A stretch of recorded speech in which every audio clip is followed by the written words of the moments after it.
Hello，小朋友，我係 Connor 老師啊。今日我帶咗呢個故事俾你哋。呢個故事係關於單車嘅。小朋友啊，你有冇踩過單車啊？冇錯啦，呢個故事咧係叫《單車旅行記》，係有兩位主角，佢哋要踩單車進行一個大冒險啊！我哋一齊嚟聽下，到底佢哋踩單車去咗邊度啦？哇！今日係一個踩單車嘅好天氣啊！米莉就邀請咗茉莉一齊踩單車去探爺爺嫲嫲啦。米莉媽媽就同佢哋講：你哋千祈唔好遲到啊！嫲嫲會喺12點準時食午飯㗎。如果遲到嘅話，嫲嫲會唔開心㗎。然後咧，茉莉媽媽亦都同佢哋兩個講喎：你哋一定唔可以遲到啊！唔好喺條街度亂咁行啊！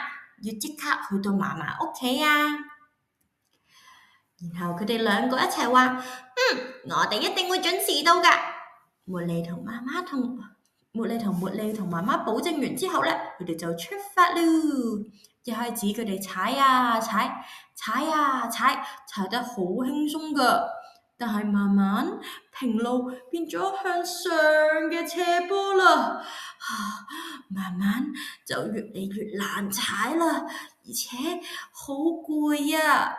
最後佢哋兩個都要落車，將部車推上小山坡，太攰啦，所以佢哋就決定要休息一陣。米莉同茉莉就趴在草地上面休息，佢哋側邊仲有好多小昆蟲啊，有甲蟲啦，有蝴蝶啦。咦，過咗一陣，茉莉同米莉咧就決定靜雞雞同甲蟲講嘢啦，亦都扮蝴蝶咁樣跳舞喎。哎呀，點算啊！我哋唔可以遲到㗎，我哋絕對唔可以遲到㗎。休息完之後，米莉同茉莉就繼續出發啦。去到一半，佢見到一隻動物喎，冇錯係一隻火雞啊！佢哋就決定我要同隻火雞玩一陣先。佢哋就喺度扮火雞咁篤篤篤咁樣叫啦。然後，又見到另一隻動物喎，係咩嚟㗎？係兩隻馬，所以就決定，我哋不如去餵馬食蘋果啦。佢哋就同餵隻馬食蘋果喎。玩完一輪之後，哎呀，我哋唔可以遲到㗎，我哋絕對唔可以遲到㗎。所以米莉同茉莉又企翻起，要即刻去嫲嫲屋企啊，就準備再出發啦。玩到一半，佢哋又見到另一隻動物喎，呢隻係咩嚟㗎？係啊，佢見到隻山羊媽媽帶住兩隻山羊 BB 啊，佢就決定好啦，我哋同山羊玩一陣啦。然後，再遠啲，佢哋見到有兩隻牛啊，啲牛喺度食緊草喎。米莉同茉莉就準備，唔知啲草好唔好味嘅咧，又試下食啲草喎。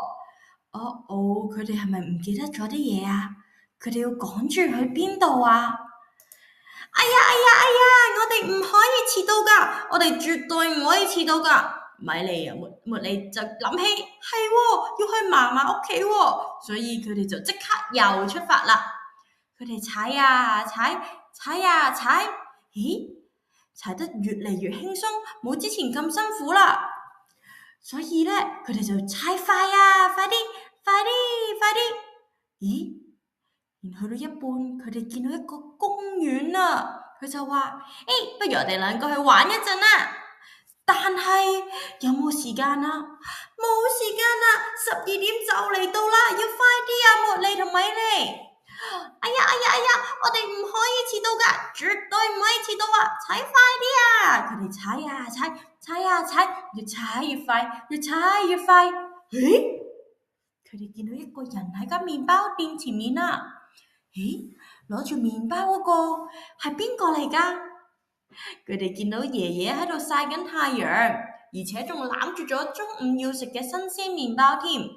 呢個時候，爺爺望一望佢隻手嘅上面嘅錶，就撻咗一條，即刻就要12點啦。佢就自言自語咁話啦：唔可以遲到㗎，絕對唔可以遲到㗎。嫲嫲話12點要拎麵包返去㗎。